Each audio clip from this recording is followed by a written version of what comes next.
ದಿಗಂಬರೇಶ, ಬಡವರ ಬಂದು ದೀನ ದಲಿತರನ್ನು ಉದ್ಧಾರ ಮಾಡುತ್ತಾರೆ ನಿನ್ನ ಕಣ್ಣಿಗೆ ನಾವು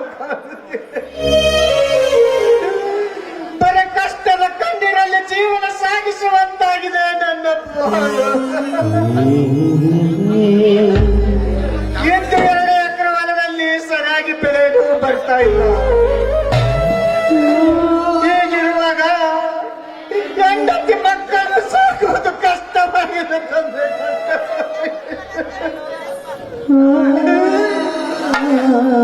ಈಗ ಗೌಡರಿಗೆ ಹೇಗೆ ಮಗ ತೋರಿಸಲಿ? ಅದು ಯಾವುದೇ ಕಷ್ಟ ಬಂದರೂ ನನಗೆ ಬರಲಿ ತಂದೆ, ನನಗೆ ಬರಲಿ. ನನ್ನ ಹೆಂಡತಿ ಮಕ್ಕಳಿಗೆ ಯಾವ ಕಷ್ಟವೂ ಬರಬಾರದು ತಂದೆ.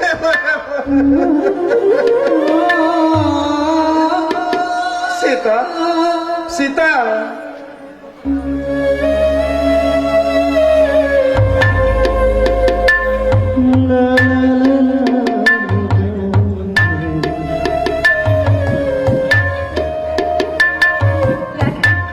ಅಷ್ಟೊಂದು ಜೋರಾಗಿ ಹೋಗ್ತಾ ಇದ್ದೀರಲ್ಲ?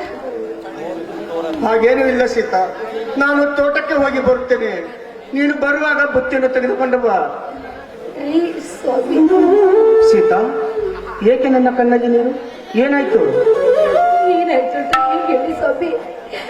ಮನೆಯಲ್ಲಿ ಅಡಿಗೆ ಮಾಡೋದಕ್ಕೆ ಯಾವ ದವಸ ಧಾನ್ಯಗಳು ಇಲ್ಲ, ಯಾವ ಸಾಮಗ್ರಿ ಇಲ್ಲ. ರೊಟ್ಟಿ ಮಾಡ್ಬೇಕಂದ್ರೆ ಜೋಳ ಇಲ್ಲ, ಗೋಧಿ ಇಲ್ಲ, ದವಸ ಧಾನ್ಯಗಳಿಲ್ಲ. ಹಾಗಿದ್ಮೇಲೆ ನಾನು ಏನು ಅಂತ ಅಡಿಗೆ ಮಾಡ್ಕೊಂಡು ಬರ್ಲಿ? ನಾನೇನು?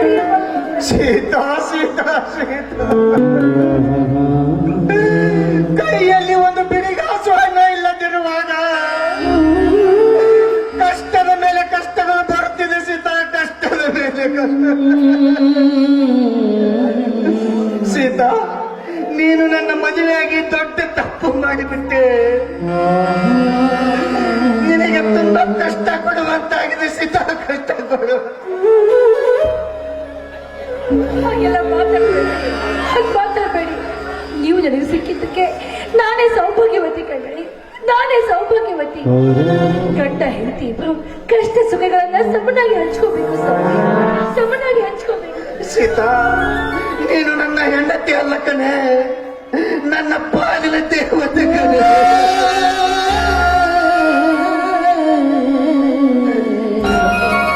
ಅಂತ ಮಾತಿನೆಲ್ಲ ಮಾತಾಡಬೇಡಿ. ಒಂದಲ್ಲ ಒಂದಿನ ಈ ಕಷ್ಟ ದಿನಗಳು ದೂರಾಗಿ ಸುಖ ದಿನಗಳು ಮತ್ತೆ ಬಂದೇ ಬರ್ತವೆ. ನೋಡಿ, ಮನೆಯಲ್ಲಿ ಒಂದ್ ಸ್ವಲ್ಪ ಅಕ್ಕಿ ಇದೆ, ಅದನ್ನೇ ಗಂಜಿ ಹಾಕಿ ಮಾಡ್ಕೊಂಡ್ಬರ್ತೇನೆ. ಆಯ್ತು ಸೀತಾ, ಹಾಗೆ ಮಾಡು.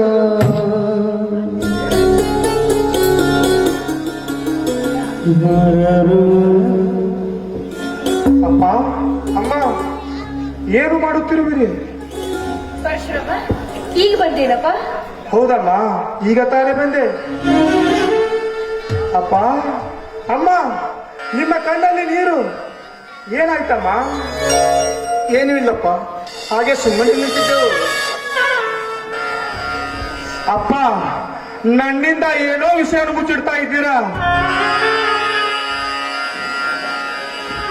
ಅದು ಏನಂದು ಹೇಳಿ ಅಪ್ಪ, ಹೇಳಿ.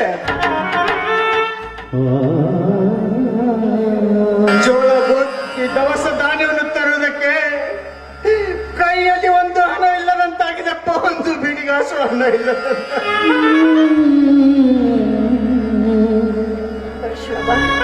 ಆ ದೇವಿಗೌಡನ ಹತ್ತಿರ ಸಾಲ ಮಾಡಿದ್ರು, ಅದನ್ನ ಮರಳಿ ತೀರಿಸೋ ಅವಧಿ ಮುಗಿದೋಗಿದೆಯಪ್ಪ. ಅದು ಅಲ್ಲದೆ ಮನೆಯಲ್ಲಿ ಅಡುಗೆ ಮಾಡೋದಕ್ಕೆ ದವಸ ಧಾನ್ಯ ಏನೂ ಇಲ್ಲಪ್ಪ. ಅಮ್ಮ, ಈ ಪೂರ್ಣವರು ಪರಶುರಾಮ ಇರುವ ತನಕ ನಿಮಗೆ ಯಾವ ಕಷ್ಟ ಬರಂತೆ ನೋಡಿಕೊಳ್ಳುತ್ತೇನಮ್ಮ. ಇಷ್ಟು ವರ್ಷ ನೀವು ನನ್ನನ್ನು ಚೆನ್ನಾಗಿ ಸಾಕಿದ್ದೀರಾ, ಇನ್ನು ಮುಂದೆ ನಾನು ನಿಮ್ಮನ್ನು ಸಾಕುತ್ತೇನಮ್ಮ. ನೀವೇನು ಚಿಂತಿಸಬೇಡಮ್ಮ, ಚಿಂತಿಸಬೇಡ. ಈ ದಿನ ಮಾತನ್ನ ಕೇಳ್ತಾ ಇದ್ರೆ ತುಂಬಾ ಆನಂದವಾಯ್ತು ಮಗನೇ, ತುಂಬಾ ಆನಂದವಾಯ್ತು. ನಿನ್ನಂತ ಮಗನ ಪಡೆದ ನಾವೇ ಭಾಗ್ಯಶಾಲಿಗಳಪ್ಪ. ಪರಶುರಾಮ, ನಮ್ಮ ಹೊಟ್ಟೆಗತ್ತಿದೆಯಲು ಏನೂ ಇಲ್ಲದಿದ್ದರೂ ಪರವಾಗಿಲ್ಲ. ಮೊದಲು ಆ ಗೌಡ ಕೊಟ್ಟ ಸಾಲ ಬಡ್ಡಿಯನ್ನು ಬೇಗನೆ ತೀರಿಸಬೇಕಪ್ಪ, ತೀರಿಸಬೇಕು. ಇಲ್ಲದಿದ್ದರೆ ಅವನು ಏನು ಅಪ್ಪ ಮೊದಲೇ ಕೋಪಿಷ್ಟ ಗೋಮಿಕ ವ್ಯಾಘ್ರ. ಅಪ್ಪ ಆ ದೇವೇಗೌಡ ಕೊಟ್ಟ ಸಾಲವನ್ನು ನಾನು ತೀರಿಸುತ್ತೇನಪ್ಪ, ನೀನೇನು ಚಿಂತಿಸಬೇಡಪ್ಪ. ಆಯ್ತಪ್ಪ, ಹಾಗೆ ಮಾಡು.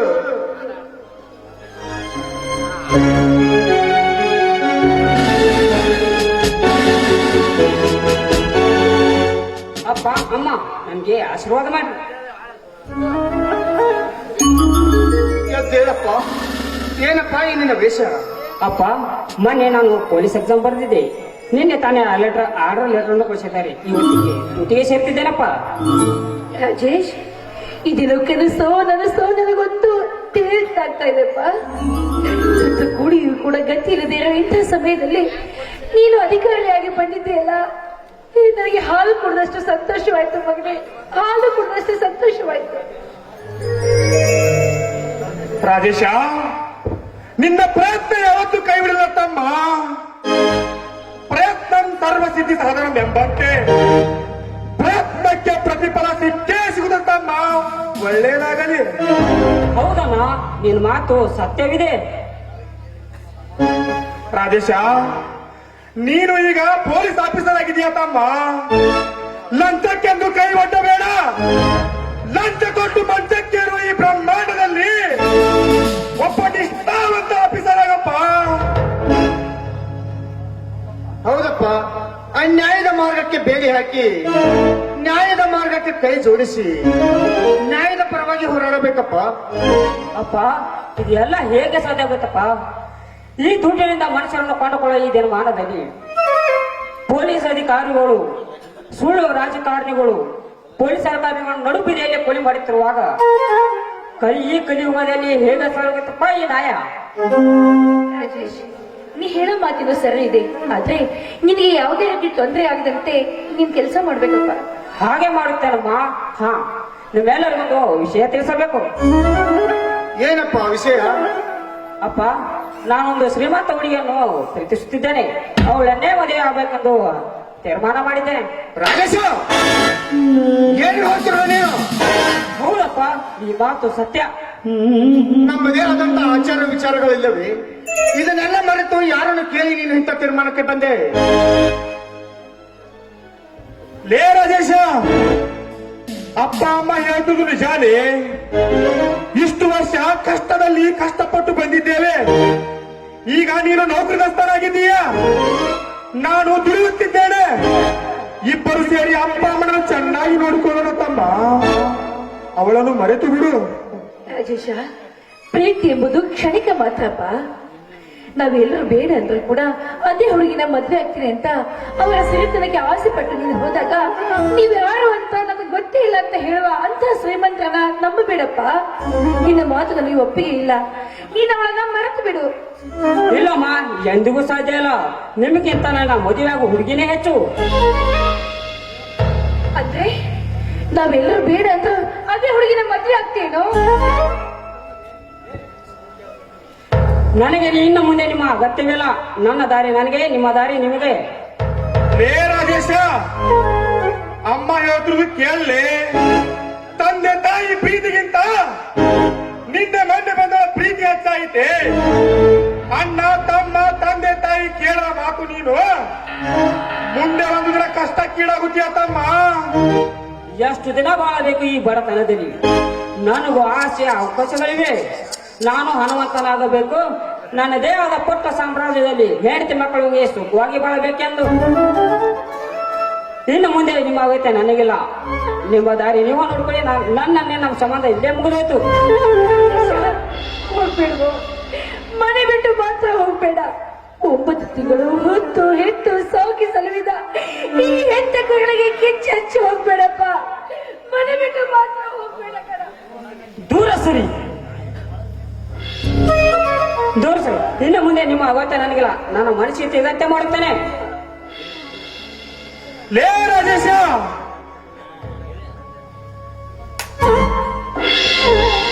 ಅಮ್ಮನಿಗೆ ಹೊತ್ತು ಹೋಗುತ್ತಾನೆ. ಮುಂದೆ ಒಂದಲ್ಲ ಒಂದು ದಿನ ನಿನ್ನ ಕಾಲಿಗೆ ಹುಳ ಬಿದ್ದು ನೋಡ್ತೀಯ ತಮ್ಮ. ಎದ್ರ ರಾಜೇಶ್ವರಿಗೆ ಹೊಡಿತೀನಿ. ಅವನನ್ನು ಹೊಡಿಬೇಡ. ನಿನ್ನನ್ನು ನನ್ನ ಕಣ್ಣಿಂದ ನೋಡಲಾಗಲಿಲ್ಲಮ್ಮ. ಅದಕ್ಕೆ ಹೊಡೆದನಮ್ಮ.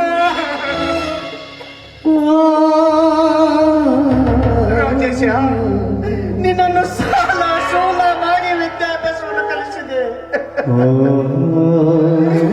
ಯಾಕೆ ಹೇಳು?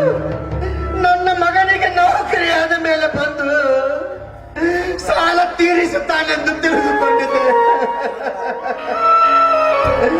ಈ ವಿಷಯ ಮೊದಲೇ ಗೊತ್ತಿದ್ದರೆ ನಾನು ಸಾಲ ಮಾಡಿ ಸಾಲಗಾರನಾಗುತ್ತಿರ್ಲಿಲ್ಲಪ್ಪ. ಸಾಲ ಮಾಡಿ ಸಾಲಗಾರನಾಗುತ್ತಿರ್ಲಿಲ್ಲ. ನಿನಗೆ ಕೈ ಮುಗಿದು ಕಾಲಿಡಿದು ಕೋತೀನಿ. ನಮ್ಮನ್ನು ಬಿಟ್ಟು ಹೋಗಬೇಡ ರಾಜೇಶ, ಬಿಟ್ಟು. ಸಾಲ ಮಾಡ ಅಂತ ನಿಮ್ಗೆ ಏನಾದ್ರು ಹೇಳಿದ್ನ?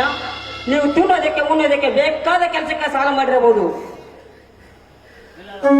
ಅದಕ್ಕಂತ ಇನ್ನು ಮುಂದೆ ನನ್ನ ದಾರಿಯನ್ನು ನಾನು ನೋಡಿಕೊಳ್ತೇನೆ, ನಿಮ್ಮ ದಾರಿಯನ್ನು ನೀವು ನೋಡಿಕೊಳ್ಳಿ. ನನ್ನ ಬಿಟ್ಟು ಹೋಗ್ಬೇಡಪ್ಪ. ನಿನ್ನ ಕಾಲಿಗೆ ಬಿದ್ಬಿಡು. ಲೇ ರಾಜೇಶ, ನಿನ್ನ ವಿದ್ಯಾಭ್ಯಾಸಕ್ಕಾಗಿ ತಂದೆ ಸಾಲ ಮಾಡಿದರೆ ತಂದೆಗೆ ಎದುರು ಮಾತಾಡಿ ಒತ್ತು ಹೋಗುತ್ತೀಯಾಲೇ? ಇಷ್ಟೆಲ್ಲ ನಿಮ್ಮಿಂದ ಹೊರಿಸ್ಕೊಂಡು ಬಡಿಸ್ಕೊಂಡು ಇದ್ದರೂ ಕೂಡ ನಿಮ್ಮಂತರ ಇವತ್ತಿಗೆ ನನ್ನ ಸಂಬಂಧ ಮುಗಿದೋತು. ನಾನಿನ್ನು ಬರ್ತೇನೆ. ಈ ಬಾಳಲಿ ಶಾಂತಿಯಲ್ಲಿದೆ, ಈ ಬದುಕಲಿ ಶಾಂತಿಯಲ್ಲಿದೆ. ನೀವು ಗಾಳಿಯ ಬೀಸಿದೆ,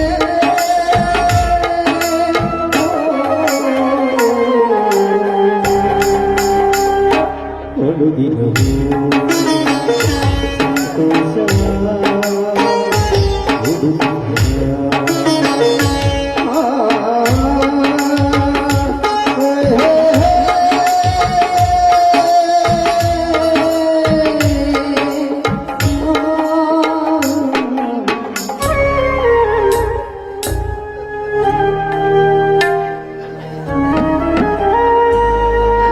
ಅಳಬೇಡ ಸೀತಾ, ಅಳಬೇಡ. ಆ ದಿಗಂಬರೇಶ ನಮ್ಮ ಮನೆ ಬರೋದಲ್ಲಿ ಏನು ಬರುತ್ತಲ್ವ ಅದೇ ಆಗುತ್ತದೆ ಸೀತಾ, ಅದೇ ಆಗುತ್ತದೆ. ಹೋದವರು ಹೋಗಲಿ ಬಿಡು. ಅಮ್ಮ, ಅಮ್ಮ, ಅಳಬೇಡಮ್ಮ, ಅಳಬೇಡ. ನೀ ಪುಂಡ ಹುಲಿ ಪರಶುರಾಮ. ನಗುತ್ತೈತೆ ದೈವ ಇಲ್ಲಿ, ಅಳುತ್ತೈತೆ ಜೀವ ಅಲ್ಲಿ. ನಗುತ್ತೈತೆ ದೈವ ಅಲ್ಲಿ, ಅಳುತ್ತೈತೆ ಜೀವ ಇಲ್ಲಿ. ವಿಧಿಯಾಟ ಕಂಡೋರ್ಯಾರು ಮಾಧವ, ವಿಧಿಯಾಟ ಕಂಡೋರ್ಯಾರು ಮಾಧವ. ನಗುತ್ತೈತೆ ದೈವ. ಅಮ್ಮ, ಈ ಪುಂಡ ಹುಲಿ ಪರಶುರಾಮ ಇರುವ ತನಕ ನಿಮಗೆ ಯಾವ ಕಷ್ಟ ಬಾರದಂತೆ ನೋಡಿಕೊಳ್ಳುತ್ತೇನಮ್ಮ. ನೀವೇನು ಚಿಂತೆ ಮಾಡಬೇಡಮ್ಮ. ಅವನು ಹೋದರೆ ಹೋಗಲಿ, ನಾನಿದ್ದೇನಮ್ಮ, ನಾನಿದ್ದೇನೆ. ನೀನೇನು ಚಿಂತಿಸಬೇಡಮ್ಮ. ನಿನ್ನಂತ ಮಗನನ್ನ ಪಡೆಯಬೇಕಾದ್ರೆ ನನ್ನ ಸೌಭಾಗ್ಯಪ್ಪ, ನನ್ನ ಸೌಭಾಗ್ಯ. ಕುಡಿಸೋಣವಲ್ಲಿ ಸೀತಾ, ಇಲ್ಲಿ ನಡೆದಿದ್ದೆಲ್ಲ ಒಂದು ಕೆಟ್ಟ ಘಟನೆಯನ್ನು ಮರೆತು ಬಿಡು. ಬಾ ಸೀತಾ, ಹೋಗೋಣ. ಕುಡಿಸೋಣವಲ್ಲಿ ಕುಳಿತೋಣ ಮ್ಯಾಗೆ, ಕುಡಿಯೋರು ನಾವು ನಿಂತ್ಕೊಂಡ್ರೆ ಯಾಗೆ. ವಿಧಿಗಳ ನಡೆದೋದ್ರೆ ಮುಂದೆ, ಬರೆದೋದ್ರೆ ಹಿಂದೆ, ಬೆಳೆಯಲ್ಲ ತಂದೆ ವಿಧಿಯ